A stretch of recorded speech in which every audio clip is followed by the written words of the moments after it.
What's up, you guys? Steven here for Off the Shelf Movie Night to talk to you about physical media, about Blu-rays, 4Ks, and DVDs, the way we like to buy and own our movies and TV shows. So if you're a collector, want to be a collector, or you just like talking about movies and TV shows, you're in a good spot. Let's have the conversation. So hit that subscribe button, hit that notification bell, and join us. Join our little community here. If you like what you see, a like and a share is also appreciated. Now, weirdly, we are going to talk about streaming today, but I think it applies to physical media collecting, and we'll get to that at the wrap-up. We'll sort of bring it all together here at the end. So, specifically, the hyperbolic title of this video is Streaming Dead? The short answer is no. Streaming's not dead. But the bigger question is, and the more important question is, has streaming finished its golden age? The answer to that, I believe, is 100% yes. So I have felt from the beginning that streaming is a dead-end business to begin with. Let's say you have 10 people. 2 of those people will definitely not do a subscription plan for anything. No question. Nothing you can do to convince them it's not going to happen. So you have 8 people left. Let's say all 8 of those people sign up for that content. Well, you've maxed out in the number of total people available, so you've maxed out in the amount of money that you are going to bring in. But they are subscribing to your service in perpetuity, so they expect to continue to see new product, new shows, new movies, all this stuff to continue to roll in, but you have a capped amount of money coming in, so you can't continue to expand without going into debt. And that is the basics of how streaming works. So the problem then is, how do you bring in more money? The only way you're bringing in more money is to find some way to get those other 2 people to subscribe to your product, or to raise the costs for the 8 people that are already there. And we're kind of seeing a little bit of both right now, and that's because companies like Netflix are starting to hit their wall.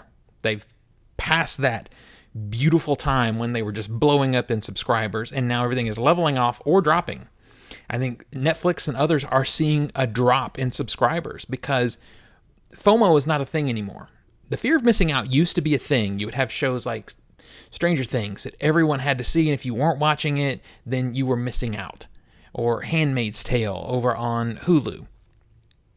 But what's happening now is there are so many shows, and there's more and more and more coming every week, that you can't really care anymore. All you can do is grasp onto the ones that interest you and not care about the rest, because there's no way to keep up. But also, these services can't keep up that pace unless they bring in more money.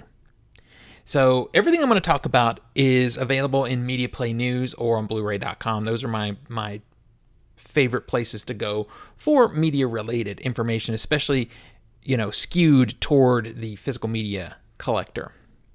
So what has happened most recently that really put a spotlight on this situation is Bob Iger returning to Disney and admitting that what was done before isn't working. At the same time, we have the CEO of Warner Brothers also admitting what they did through pandemic to now isn't working. And the pandemic really kind of screwed things up in a lot of ways. I mean, obviously, it was a tragedy and all that.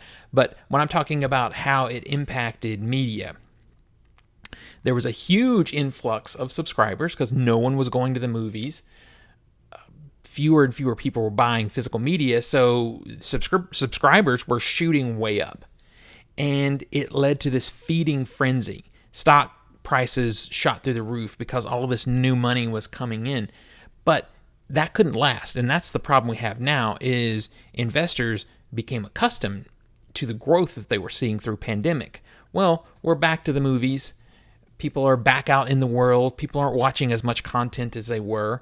And also, some things are very expensive right now, so people are looking at ways to tighten up their budgets. And one of those is to drop off on some subscription plans. So we're seeing a drop. The biggest thing is the CEO of Warner Brothers admitting that their direct-to-streaming model for films hurt them. And it did. I never understood when they were doing this, taking movies like Denzel Washington movies, and instead of putting them in theater, even in the early days of the return to theaters, and just sending them straight to streaming. And the concept for that was, with both Warner Brothers and Disney, was that if we put these things exclusively there, we will lose money in the theater, but it will push people to our service because this is the only way they can see these products. The thing is, most products, though, aren't so powerful that they would push somebody to stream. Most products are just, if it's available, I'll watch it, but I don't have to sign some kind of service contract to see it. I'll just see it later or not at all because there's plenty of content out there for me to choose from.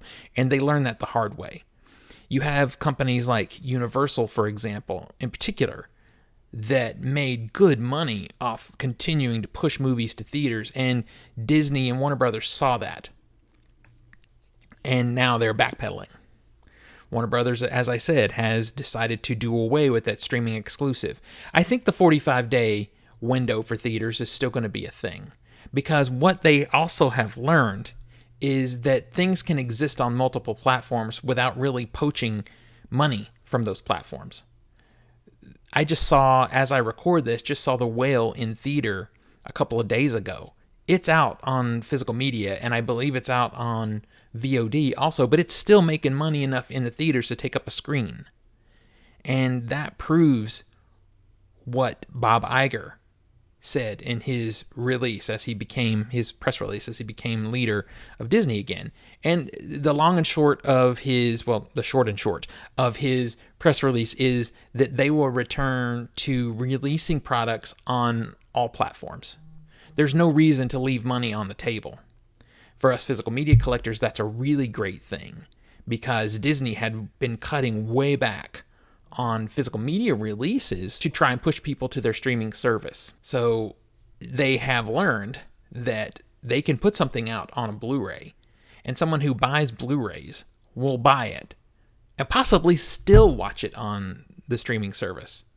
But someone who doesn't buy movies on physical media doesn't care. It's not going to impact their subscription if that movie is making, a couple $1,000,000 on physical media also. It was just a dumb business tactic that was desperate. And no one's to be blamed because everyone did it. All the majors did it. Paramount tried it. Paramount poached them some of their own product to try and push people onto streaming, and none of it worked. All they saw was that they lost a lot of money. Disney and Warner Brothers, the two leaders in the traditional studio model that are also leaders now in streaming, have said that they are going to roll back that model and go back to a multi-platform process for releasing film. That's great news for us physical media collectors, especially coming from Disney, because since Disney acquired Fox, a lot of things have been backburnered. They've got all these great products from 20th Century Fox that don't fit the Disney Plus model, because they are R or sometimes hard R or, kind of horror movies that don't work on Disney Plus. But Disney doesn't have a home for those movies right now because they are kind of foggy about what they're going to do about Hulu. Bob Iger was asked about Hulu, if they would consider buying out the rest of Hulu. I believe they own 33%, something like that, of Hulu right now. And his response was basically, if we could figure out how it works within the Disney model, within the Disney framework, within the Disney brand, they would do it. But right now they don't know the answer to that. I don't find it to be that difficult. I don't understand why they're hemming and hawing about it. Disney has always had different platforms that didn't have the Disney logo in front of it. TriStar, for example, where they would put out movies that aren't traditional family type of films. And I don't know why they can't do that with Hulu. Again, I'm not saying that they should fully buy Hulu. I don't know how I would feel about that. But the problem is all of these 20th Century Fox movies are sitting invisible, not being seen. And it would be great, while they figure out how they will stream those movies, for them to go ahead and start dropping 4Ks. And the only thing that I think they would have to do is bring back some of the team that they originally had, if they can do that, that 20th Century Fox originally had for doing those transfers. Because Disney is, at this point, not good at doing physical media transfers. My phone is fixed it. HBO Max recently also released an interesting little tidbit of information that 60% of the content they put up is not being watched. And I think that's why you see a lot of things come and go from the service, because it costs them bandwidth to store that stuff and stream it to us. And if people aren't watching it, they pull it down. But their version of people watching it may be that people are watching it, but a very small number. So then you have things disappear that you plan to see and maybe you haven't watched yet, or that you're watching but not enough others are watching with you, so they get pulled down. And that has been stressful for a lot of streamers. What has been the response? Companies like Disney are pretty well protected from the limits of streaming services, of subscriber-based services, because they are so well diversified. And that comes into full view with Iger's point that he's going to push the company toward multiple platforms as far as releasing films. But they are very diversified. They have their theme parks. They own a lot of other businesses. They have their toys. They have a lot of things that they can spread money across. If they maxed out in subscribers right now on Disney Plus, they could still do well. It would just be another path of income into the company, as long as they could find a way to make money, because most of these streamers are still losing money because content is expensive. Even though, in my estimation, content on streaming services has gotten cheaper looking than TV used to be. Definitely cheaper looking than movies. And their direct to streaming movies don't look good, especially Netflix. They don't even look like film, to be honest. They don't look like movies. They look like, mid-budget straight to video movies. They don't look like cinema at all. They don't look like a real movie. But that's taste, I guess. Because the one thing that is still true and will remain true is people now are more interested in convenience than quality. And that is how streaming services thrive. Now, what I think is interesting is the one company that is the most in jeopardy is Netflix, because they are not diversified. Netflix is it is a streaming service company. HBO, Warner Brothers, is more diversified than Netflix, although they're struggling too. Netflix has a real problem because they don't do anything else. So hopefully we will see Netflix start to put out some physical media. Now, they're not going to make enough money on physical media to sort of bail themselves out. That's not enough platforms for them. I don't know what their plan will be. In the short run, HBO and Disney, Netflix, all are doing the same thing, which are starting ad-based subscription models where they significantly reduce the cost of subscription as long as you're okay with a limited amount of ads. And that's how I've watched Hulu for years. Now, the other way that they make money is through bundling their service with other things like cell phones. My Disney Plus I don't pay for, so I don't have to go to the ad service for Disney Plus. My HBO Max I don't pay for. I have it bundled with my phone, so I don't have to pay for their ad-based service. I am paying straight up for Netflix, and I'm tempted to switch to the Netflix ad-based service, but their service is the worst of all of them. To my knowledge, at least based off what I've been able to read in these articles, is that the HBO ad-based service and the Disney ad-based service offer you everything they have, it's just with ads. The Netflix service is different. It is a very basic model where you don't get everything. You don't get a lot of the premium movie content. I think you're not getting some Netflix originals. You're getting a basic catalog of movies with ads. And that's not tempting to me. That's not tempting to me. When I can go to Hulu and pretty much watch everything that they put out just with ads. And I'm okay with that. It's really interesting, though, because with streaming hitting this wall as far as subscribers and starting to bring in ad-based options, slowly we're returning back to what cable TV was, and still is, because cable is still out there. I think it's in the long run still better, because the problem with cable and the reason people started cutting that cable is you would pay for bundles and you would end up with a lot of channels that you didn't care about. But at the same token, if I had to pay for all the streaming services that I have right now, I would be paying the same as I paid for those services with cable, except I'd get a bunch of other channels too. Might not watch them all the time, but once in a while I'd probably watch USA or TBS or TNT or whatever channels there are over there now. I would maybe watch them a little bit. I wouldn't care about all the religious channels. Sorry, I wouldn't. But at least I would have all the extra stuff. So the cost now is pretty much back to where it was in the early 2000s, except we're only paying for these premium streaming services altogether. So we have ad-based situations now. The next step in the next 5 years maybe is we start to see them bundled, and then we're back to cable. Technically, you can already do this with Amazon, but Amazon services is kind of trash.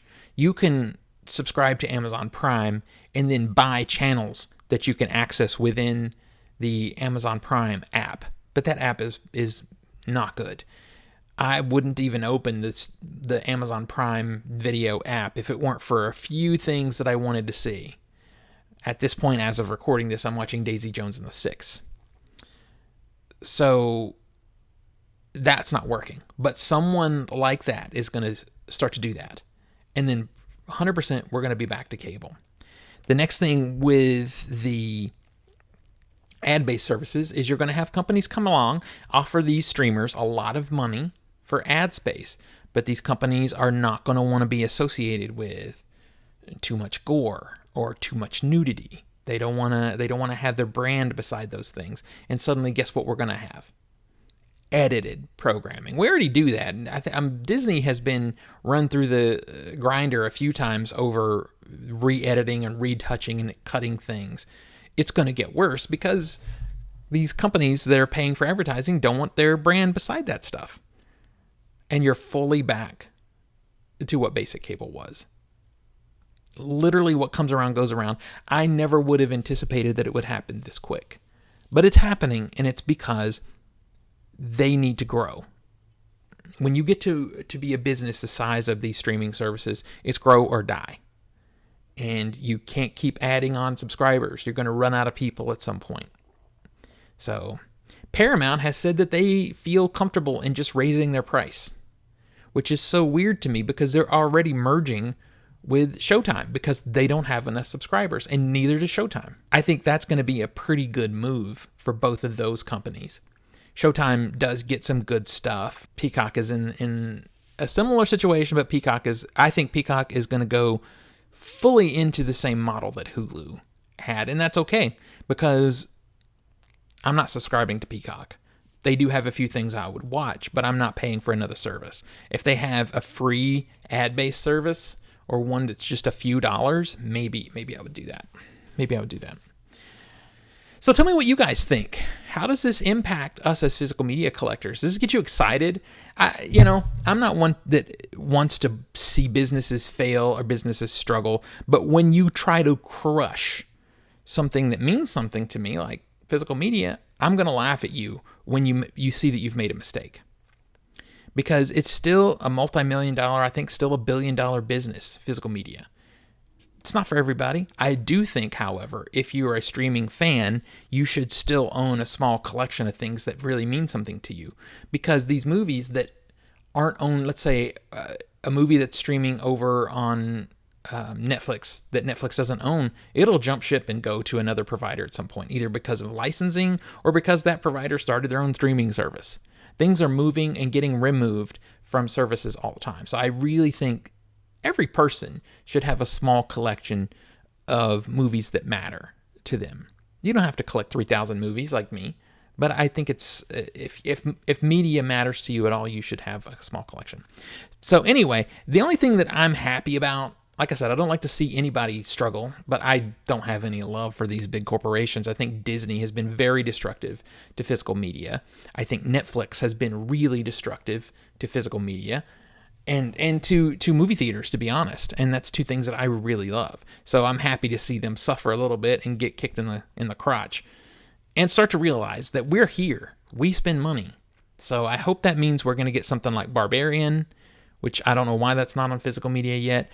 I hope we finally start to see the James Cameron movies happen this year on physical media. It looks like they're going to. And I want to see things from the 20th Century Fox vault start to come out for us to buy. Even if it's ordering through, Groove. Even though I don't think Disney would go to Groove. That's a Universal Warner Brothers partnership. But I really don't want it to go through Disney Movie Club. I'm a Disney Movie Club member, but there is a big gateway to enter that membership, and it's not for everybody. So I would hate, that would feel a little bit too exclusive. But if they want to license out their stuff to Criterion, the way Paramount licensed their stuff to Kino Lorber, that would be fantastic. Just put it out there where we can buy it. Put it on streaming too. I use streaming services. I watch physical media. I do all of it. For me, streaming services are more about shows, series, and movies I watch on disc because I want better quality. And for now, the quality is still better. Even a 4K stream is not as good as a 4K disc. So let me know what you guys think. Let's talk about this. Let me know in the comments. If I need to do other follow-up videos, I'll be glad to do it because this is a subject that I'm really, of course, excited about. And I think Bob Iger is being a little overhyped, and I think a lot of it comes from how Chapek, not just how he treated media, but how he treated the theme parks. And I think a lot of theme park fans are glad to see Iger coming back. But I do think he will at least get movies on multiple platforms again. So I'm happy for that. I think the Discovery HBO Max merge has not gone well. I think those are two very different cultures, and they aren't working. Seeing Criterion Channel on HBO Max does work.